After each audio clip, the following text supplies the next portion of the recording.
இந்த முறை 719, 718, 717, 716 வித்தியாசமா 716 கூட ஓகே, ஒரு கொஸ்டின் அட்டெண்ட் பண்ணலாம் கூட வச்சுக்கலாம். இந்த மதிப்பெண்கள் எப்படி சாத்தியம்? நீட்டுக்கு முன்னாடி பிளாக் மணியா கொடுத்துட்டு இருந்தாலும் நீட்டுக்கு அப்புறம் ஒயிட் ஆக்கி கொடுக்குறாங்க, அவ்வளவுதான். இந்தியா முழுக்க இது மிகப்பெரிய பேசுபொருளாக மாறி இருக்குது. சுப்ரீம் கோர்ட் இதை பார்த்துக்கிட்டு இருக்காங்க. என்டிஏ எந்த மாதிரி நடத்துறாங்க அப்படின்னு சொல்லிட்டு அவங்களை கண்டிச்சிட்டு இருக்காங்க. வெளியில வந்து என்டிஏ வேற மாதிரி பேசிட்டு கோர்ட்ல வந்து அப்படியே உல்டா அடிக்கிற, அப்படியே பல்ட்டி அடிக்கிற விஷயங்களும் பார்த்துட்டு இருக்கோம். இதை உரத்து பேச வேண்டிய அவசியம் இருக்கிறது. அது ராகுல் காந்தியாக இருக்கலாம் அல்லது திமுக கூட்டணியில் 40 எம்பிக்களாக இருக்கலாம். இது தொடர்ச்சியாக பேச வேண்டும். சந்திரபாபு நாயுடு, நிதிஷ்குமாரோ இதை பிரஷர் பண்ணி இதை வந்து நீட் வந்து வேணாம் எல்லாம் பண்ண முடியுங்களா? நிச்சயமாக முடியாது. தமிழ்நாட்டில் அது முடியாது. நீட் வந்து தரத்தை உயர்த்து தான் இங்க இருக்கிற பாஜக பேசிக்கிட்டே இருக்காங்க. ஆனால் நீட் கம்ப்ளீட்டா தரத்தை காலி பண்ணிருச்சு. உச்சநீதிமன்றம் இதில் கடுமை காட்டாமல், இது மாணவர்கள் பாதிக்கப்படுகிறார்கள் கடுமை காட்டாமல் இதற்கு ஒரு தீர்வு வருவதற்கான வாய்ப்புகளை கிடைக்கும். ஒட்டுமொத்தமாக இது நீண்ட கால போராட்டத்தில் இதை கல்வியை எப்படி மாநில பட்டியல் கொண்டு வர முடியும் அப்படிங்கறத நோக்கி நகரணும்னு பார்க்கிறேன். அது சரியான தீர்வாக இருக்கும் நான் பார்க்கிறேன். இந்த வீடியோவை உங்களுக்கு வழங்குபவர்கள் Paysys Pay, secure digital payments with multiple features and great success rate. ஓகேஜ் Tamil நேயர்களுக்கு வணக்கம். நிகழ்ச்சியில் சிறப்பு விருந்தினராக தமிழக வெற்றி கழகத்தின் செய்தி தொடர்பாளர் ஜெகதீஸ்வரன் இணைந்திருக்கிறார். பேசலாம். வணக்கம் சார், எப்படி இருக்கீங்க? ஓகே, நம்ம முதல்ல அரசியல் பேசுறதுக்கு முன்னாடி மாணவர்களை அரசியல், அதாவது மாநில வாரியாக ஒரு மிகப்பெரும் அரசியல் முறைகேடு நடந்துட்டுருக்கு, அதை பற்றி பேசலாம். நீட் எக்ஸாம் ஒவ்வொரு வருடமும் நீட் எக்ஸாம் வரும்போது பல்வேறு போராட்டங்கள் நடக்குது. பட் அதுக்கு விடிவு காலம் கிடைச்சது பாடையில். ஆனால் இந்த வருஷம் எலெக்ஷன் நேரத்திலே எக்ஸாம் நடந்துச்சு. எலெக்ஷன் ரிசல்ட் அன்றைக்கே நீட்டுடைய ரிசல்ட்டும் வெளியில் வந்துச்சு. அதில் நிறைய குளறுபடிகள் இருக்குன்னு மாணவர்களே நீதிமன்றத்தை நாடியிருக்காங்க. முதல்ல இந்த குளறுபடிகள் என்ன? இல்லைங்க, இந்த நீட் வந்து தொடர்ச்சியாக நம்ம ஊரில் மிகப்பெரிய பேசுபொருள், தமிழ்நாட்டை பொறுத்த வரைக்கும் மிகப்பெரிய பேசுபொருளாக இருக்கிறது. எல்லா அரசியல் கட்சிகளும், பாஜக தவிர்த்த எல்லா அரசியல் கட்சிகளும் நாங்கள் வந்து நீட்டிற்கு எதிரானவர்கள் தான் சொல்லி, காங்கிரஸ் கூட அதான் சொல்லி சொல்கிறாங்க. பாஜக மட்டும் இல்லை, நீட் ரொம்ப ஆரோக்கியமான விஷயம், நீட்டுனால தான் வந்து இன்னைக்கு ஏழை குழந்தைகள் கூட படிக்க முடியுது அப்படின்னு சொல்லிட்டு ஒரு பொய்யான பிம்பத்தை கட்டமைச்சிருக்காங்க. என்னை பொறுத்த வரைக்கும் நீட்டுக்கு முன்னாடி அப்புறம் என்ன கேட்டிங்கன்னா, நீட்டுக்கு முன்னாடி பிளாக் மணியாக கொடுத்துட்டு இருந்தாலும் நீட்டுக்கு அப்புறம் ஒயிட் வந்து பிளாக் ஒயிட் ஆக்கி கொடுக்குறாங்க, அவ்வளோதான். நீட்டுக்கு முன்னாடி நீங்கள் ஒருத்தர் பேசிங்கன்னா எம்பிபிஎஸ் சீட் வாங்கி தரேன், ஒரு 12 லட்சம் ரெடி பண்ணுங்க, ஒரு 7 லட்சம் ரெடி பண்ணுங்கன்னு சொல்லுவார். இப்போ வந்து இல்லைங்க எல்லாம் ஒயிட்டு தாங்க, எல்லாம் நீங்கள் அங்கேயே போய் கட்டிக்கங்க அப்படிங்கிறத நினைக்கிறேன். நீங்கள் எல்லா தனியார் கல்லூரிகளையும் போய் பாருங்கள். இன்றைக்கி ஃபீஸ் டாப் காலேஜாக இருக்கிற ஃபீஸ் வந்து 25 லட்ச ரூபா கட்டணும், நீங்கள் வந்து 20 லட்ச ரூபா கட்டணும் அப்படிங்கிற அளவுக்கு போயிடுச்சு. வேறு எந்த விதமான மாற்றத்தையும் நீட் செய்யவில்லை. ஒரே ஒரு நல்ல விஷயம் என்னன்னு கேட்டிங்கன்னா, அந்த 7.5% நமக்கு இடஒதுக்கீடு அதிமுக அரசாங்கம் கொடுத்தது, அது உண்மையில் அந்த கிரெடிட் நாங்கள் கொடுக்குறோம். 7% கொடுத்ததுனால மாணவர்கள் இன்றைக்கி வந்து அரசு பள்ளி மாணவர்களும் உள்ளே வருகின்ற ஒரு சூழல் ஏற்பட்டுள்ளது. ப்ரீ நீட்டு கூட நான் என்ன சொல்கிறேன்னா, நீங்கள் அரசு பள்ளி மாணவர்கள் அப்பயும் நம்பர்ஸ் கம்மி தான். நீங்கள் ஆர்டிஐலாம் எடுத்து பார்த்தா அப்பயுமே நம்பர்ஸ் கம்மி தான். ஸோ பொதுவாகவே நம்ம வந்து நீட் இல்லையோ நம்மளுடைய கல்வித்தரத்தை உயர்த்த வேண்டிய அவசியம் இருக்கிறது. இந்தியா முழுக்க நீங்கள் பேசுனீங்க அப்படின்னா தமிழ்நாடு வந்து கல்வி ரொம்ப சிறந்த மாநிலம் சொல்லுவோம். ஆனால் வந்து ஒரு உலகளாவிய தேர்வில் வந்து தமிழ்நாடும் அருணாச்சல பிரதேசம் போய் பங்கெடுக்கும் பொழுது நம்ம வந்து ரொம்ப லோவஸ்ட் ரேங்க்ல வரும் அப்படிங்கிறது சேர்த்து பார்க்க வேண்டிய அவசியம் இருக்கிறது. ஸோ ஒட்டுமொத்தமாக கல்வியில் வந்து இங்கே நிறைய மாற்றங்கள் செய்ய வேண்டும் அப்படிங்கிறது. ஸ்பெசிஃபிக்காக இந்த ஆண்டு நீட் இன்னும் சொல்லப்போனால் இந்த விஷயங்கள் ஒவ்வொரு ஆண்டும் லைட்டாக வந்துகிட்டே இருக்கும். நீட்டில் வந்து ஆள்மாறாட்டம் நடந்தது. பீகாரில் வந்து வேற ஒருத்தர் போய் எழுதினார், இவருடைய ஹால் டிக்கெட் இவரோட ஹால் டிக்கெட்டாக இருக்கும், வேற ஒருத்தர் போய் எழுதினார். சில நேரங்களில் வந்து மார்க் ஷீட் கரெக்ஷன்ஸ்ல முறைகேடுகள் நடந்ததுன்னு இந்த மாதிரி சில குற்றச்சாட்டுகள் அங்கே வந்து இல்ல ஹரியானால வந்து ஜன்னல் வழியா வந்து ஆமா அந்த மாதிரி கொடுக்குறாங்க அப்படிங்கிறது. அது நீங்க சில மாநிலங்களில் பார்க்கும் பொழுது +2 10th எக்ஸாம்ஸ்க்கே பேரண்ட்ஸ் ஜன்னல் ஏறி போட்ட காட்சிகள்லாம் இன்னும் பிரபலமாக நம்ம பார்த்துட்டு இருக்கோம். அதெல்லாம் சில குற்றச்சாட்டுகள் வந்துட்டு இருந்துச்சு. அந்த குற்றச்சாட்டு குறித்து நம்ம தீவிரமாக பேசினாலும் ஒரு தேசிய அளவில் ஒரு பெரிய பேசுபொருளாக மாறிதான் கேட்டீங்கன்னா, இல்லைங்க அது எல்லா எக்ஸாம்பிளும் இருக்குன்னு கடந்து போயிட்டாங்க. இந்த முறை எல்லோருமே பேசுகிறார்கள். இன்னும் சொல்லப்போனால் இந்தியா முழுக்க இது மிகப்பெரிய பேசுபொருளாக மாறி இருக்குது. சுப்ரீம் கோர்ட் இதை பார்த்துக்கிட்டு இருக்காங்க. என்டிஏ எந்த மாதிரி நடத்துறாங்க அப்படின்னு சொல்லிட்டு அவங்களை கண்டிச்சிட்டு இருக்காங்க. வெளியில வந்து என்டிஏ வேற மாதிரி பேசிட்டு கோர்ட்ல வந்து அப்படியே உல்டா அடிக்கிற, அப்படியே பல்ட்டி அடிக்கிற விஷயங்களும் பார்த்துட்டு இருக்கோம். நீங்கள் இதில் வந்து முறைகேடுகள் நடந்திருக்கா நடக்கலாங்கிறதுக்கு ஒரு சின்ன உதாரணம். நீங்கள் வந்து ஒரு பானை சோற்றுக்கு ஒரு சோறு பதம் என்பது போல நீங்கள் 2022, 23 டாப்பர்ஸ் எத்தனை பேர்னு கேட்டிங்கன்னா ஒருத்தர் 2 பேர் 4 பேர் இவ்வளோதான். இந்த வாட்டி 67 பேர் டாப்பர்னா 720 மதிப்பெண்களுக்கு 720 மதிப்பெண்கள். இதில் வந்து இந்த கிரேஸ் மார்க்ஸ் வாங்கினவங்க ஒரு 6 பேர் தான். மற்றபடி அதை எடுத்துட்டீங்கன்னா கூட 61 பேர் இன்னும் டாப்பராக இருக்காங்க. இதை பார்த்த உடனேயே நேஷனல் டெஸ்டிங் ஏஜென்சிஸுக்கும் இந்த நீட் நடத்துறவங்களுக்கும் மிகப்பெரிய அதிர்ச்சி ஏற்பட்டு, எப்படி இது சாத்தியமே இல்லையே, எவ்வளோதான் நீங்கள் நல்லா படித்தாலும், ஏன்னா நீட்டில் வந்து நெகட்டிவ் மார்க்ஸ் இருக்குது, அது நமக்கு தெரியும். இன்னொன்று, நீங்கள் ஒரு கேள்விக்கு 4 மதிப்பெண்கள்னா ஒரு கேள்வி தப்பாக எழுதுனா அதுக்கு -1 போடுவாங்க. ஸோ விச் மீன்ஸ் நீங்கள் ஒரு கேள்வி தப்பாக எழுதிட்டீங்கன்னா நீங்கள் 720 -1 அந்த மாதிரி தான் வரும். நீங்கள் இவங்க வித்தியாசமான நீங்கள் அப்படின்னா 4 மார்க் முதல்ல வராது, 716. ஸோ -1க்கு வந்து 715, நீங்கள் ஒன்று 720க்கு 720 வாங்கணும், அதுக்கு அடுத்தது 715 வாங்கணும். இந்த முறை 719, 718, 717, 716 வித்தியாசமாக, 716 கூட ஓகே, ஒரு கொஸ்டின் அட்டன் பண்ணலாம் கூட வச்சுக்கலாம். இந்த மதிப்பெண்கள் எப்படி சாத்தியம்? இது வந்து ரொம்ப ஒரு அடிப்படையாக ரொம்ப சிம்பிளாக யோசிக்கிறவங்க கூட இது எப்படிங்க சாத்தியம் அப்படின்னு யோசிச்சிருப்பான். 720க்கு 720 இத்தனை பேர் எப்படி வந்து யோசிச்சிருப்பான். இதற்கு பிறகு உச்சநீதிமன்றத்தில் இந்த வழக்கு வரும். சில பேர் கிரேஸ் மார்க்ஸ் போட்டிருக்காங்க. அது வந்து கொஸ்டின்ஸ் தப்பாக இருந்து கருணை மதிப்பெண்கள் அடிப்படையில் போட்டிருந்தாங்க. அதை ஃபர்ஸ்ட் வந்து முடியாதுன்னு பிடிவாதம் பிடிச்சவங்க உச்சநீதிமன்றத்திற்கு இந்த வழக்கு வரும்பொழுது அந்த கருணை மதிப்பெண்கள் போட்ட ஒரு 1500 சச்சம் பேருக்கு நாங்கள் மறுதேர்வு நடத்துகிறோம்.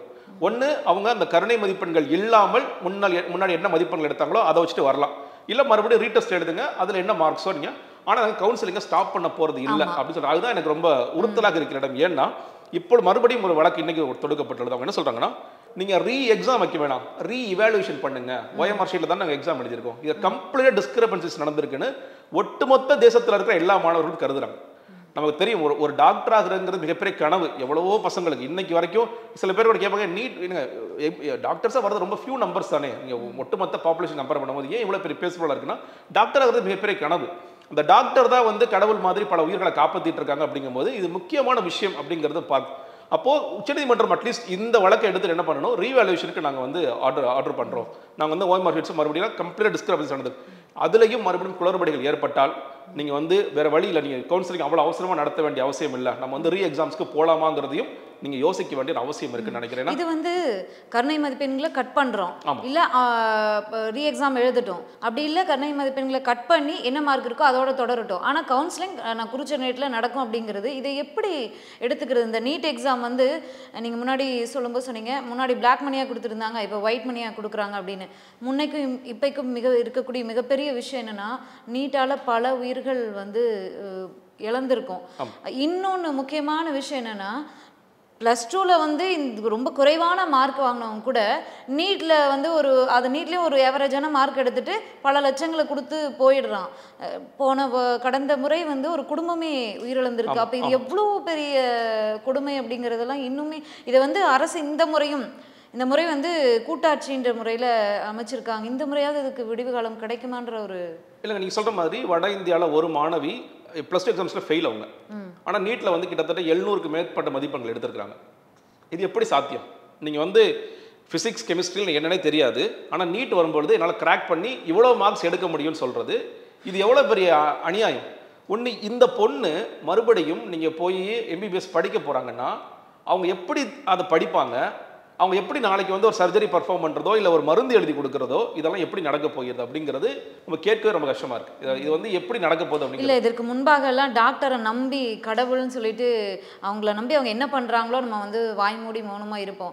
ஆனால் இப்போ வந்து அவங்க ஒழுங்காக படித்து வந்து இந்த நீட் எக்ஸாம்னால எழுந்திருக்கக்கூடிய கொஷின் என்னென்னா, தயவுசெய்து மன்னிச்சுக்கணும், ஆனால் வந்து அவங்க ஒழுங்காக படித்து வந்திருக்காங்களா, அவங்க ஒழுங்காக மருத்துவம் பண்ணுவாங்களான்ற சந்தேகம் 1000 பேருக்கு எழக்கூடிய அளவு தான் இப்போ இந்த நீட் வந்து தரத்தை உயர்த்து தான் இங்கே இருக்கிற பாஜக பேசிக்கிட்டே இருக்காங்க. ஆனால் நீட் கம்ப்ளீட்டாக தரத்தை காலி பண்ணிடுச்சு. நீங்கள் வந்து மெடிக்கல் ஸ்டூடெண்ட்ஸ்க்கு இருக்கிற தரத்தை கம்ப்ளீட்டாக காலி பண்ணிச்சு. இன்றைக்கி நம்ம ஒன்றும் இல்லை, மதுரை எய்ம்ஸில் இருக்கிற மருத்துவர்கள், மதுரை எய்ம்ஸ் ஆக்சுவலி வரல இன்னும், அது வந்து ராமநாதபுரத்தை நடத்திட்டு இருக்காங்க. அங்கே இருக்கிற பசங்க போராட்டம் பண்ணுறாங்க. அவங்க என்ன போராட்டம் பண்ணுறாங்க, இங்கே இருக்கிற பேஷண்ட்ஸ் ஹிந்தியில் பேச மாட்டேங்கிறாங்க, எங்களால் ஹோலி கொண்டாட முடியலை, எங்களால் எங்களோட உணவு சாப்பிட முடியலை. மதுரையில் இருக்கிற பேஷண்ட் வந்து ஹிந்தி கற்றுக்கிட்டு அம்மா இந்த மாதிரி எனக்கு இந்த நோய் இருக்குன்னு சொல்லி ஹிந்தியில் பேச எதிர்பார்க்குறாங்களா? நீங்கள் ஒட்டுமொத்தமாக இது ஒழுங்காக நடந்துகிட்டு இருந்த விஷயத்தில் நீங்கள் வந்து மாநில அளவில் அவங்க என்னென்ன பண்ணிட்டு இருந்தாங்களோ உருப்படி நடந்துகிட்டு இருந்துச்சு. இன்றைக்கி நம்ம ப்ரொடியூஸ் பண்ணிருக்கிற எல்லா டாக்டர்ஸுமே வந்து ரொம்ப எஃபிஷியண்ட்டாக, அது வந்து அரசு மருத்துவமனையோ தனியார் மருத்துவமனையோ ரொம்ப எஃபிஷியண்ட்டாக இருக்கிறாங்க. சென்னை வந்து இன்னுமே பல வெளிநாடுகள்லேருந்து வருவர்கள் இங்கே தான் வர்றாங்க, தேடி வர்றாங்க. நீங்கள் பங்களாதேஷாக இருக்கட்டும், பல நாடுகள்லேருந்து தொடர்ச்சியாக வந்துட்டு இருக்காங்கன்னு பார்க்குறோம். அப்படி இருக்கும் பொழுது நீங்கள் ரொம்ப அசால்ட்டாக நீங்கள் இந்த நீட்டு கொண்டதுனால தரம் உயர்ந்துருச்சு அப்படின்னு பொய்யான மாய் பிம்பத்தை தொடர்ச்சியாக கட்டிக்கொண்டே இருக்கிறீர்கள். அது எல்லாமே இங்கே உடஞ்சு குணுறாது. உச்சநீதிமன்றம் மறுபடியும் ஒட்டுமொத்தமாக நீட் குறித்தே ஒரு பார்வை எடுக்கணும். இப்போ நம்ம வந்து தமிழ்நாடு அரசாங்கம் ஒரு கமிட்டி அமைச்சு கவர்னருக்காக வெயிட் பண்ணால் கவர்னர் 2 தடவை கையெழுத்து போட மாட்டேன்னா 2வது தடவை கையெழுத்து போட்டு வேறு வழியில்லாமல் அமைச்சிட்டார். இன்னும் மறுபடியும் இப்போ வந்து உச்சநீதிமன்றத்தில் நிலுவையில் இருக்கு. தமிழ்நாடு அரசாங்கம் உண்மையிலே இவர்களுக்கு நீட் வேண்டாம் அக்கறை இருந்தால் இவர்களும் இந்த நேரத்தில் உச்சநீதிமன்றத்தை நாட வேண்டும். இதனால தான் நாங்கள் சொல்கிறோம், இது வந்து ஒரு தரத்தை உடைக்கின்ற விஷயமாக இருக்கின்றது. இதனால எங்களுடைய மாணவர்கள் +2 நிறைய பேர் வந்து குறைஞ்சிட்டு வர்றாங்க போன்ற டேட்டாலாம் எடுத்தீங்கன்னா அவங்க நீதிபதி தலைமையில் அந்த கமிட்டி போட்டாங்க. அதையும் இப்பொழுது சேர்த்து பார்க்க வேண்டிய அவசியம் இருக்கு. ஒட்டுமொத்தமாக நீட், ஏன்னா இப்போ மறுபடியும் பாஜக நீங்கள் சொன்ன மாதிரி கூட்டாட்சி வந்துருச்சு, ஆனாலும் இப்போ சந்திரபாபு நாயுடு நிதிஷ்குமாரும் நீட் குறித்து தமிழக பார்வை கொண்டிருக்கிறார்களா அல்லது அதை பற்றி பெருசாக அக்கறை இல்லைன்னு சொல்லி சொல்கிறாங்களாங்கிறது ஒன்று. எவ்வளோ தூரம் அழுத்தம் கொடுக்க போகிறாங்க. இன்னொன்று, இந்த நீட்னால இப்போ இந்த பிளாக் மணி ஒயிட் ஆகிறதுனால பயனடைவது யார்? நீங்கள் தொடர்ச்சியாக சொல்லுவாங்க உங்கள் ஊரில் அரசியல்வாதிகள் தான் அதெல்லாம் நடத்துகிறாங்க. ஆனால் இப்போ பயனடைவது யார்? இப்போ பாஜக சேர்ந்து தான் பயனடைகிறாங்க. அப்போ அவர்கள் அவ்வளோ எளிதாக எடுக்க மாட்டாங்க. நீ அதே நேரத்தில் சந்திரபாபு நாயுடு நிதிஷ்குமாரோ இதை ப்ரெஷர் பண்ணி இதை வந்து நீட்டு வந்து வேணாம் எல்லாம் பண்ண முடியுவாங்களா? நிச்சயமாக முடியாது. தமிழ்நாட்டால் அது முடியாது. இப்போ உச்சநீதிமன்றத்திற்கு இந்த வழக்கையும் எடுத்து செல்ல வேண்டிய அவசியம் வந்துவிட்டது. தமிழ்நாடு அரசாங்கம் இந்த வழக்கை எடுத்துகிட்டு போய் நாங்கள் இந்த மாதிரி டேட்டா கலெக்ட் பண்ணோம். இங்கே டேட்டாவை படி நீட்டுனால வந்து எங்களுடைய கிராமப்புற மக்கள் கடுமையாக பாதிக்கப்படுகிறார்கள்.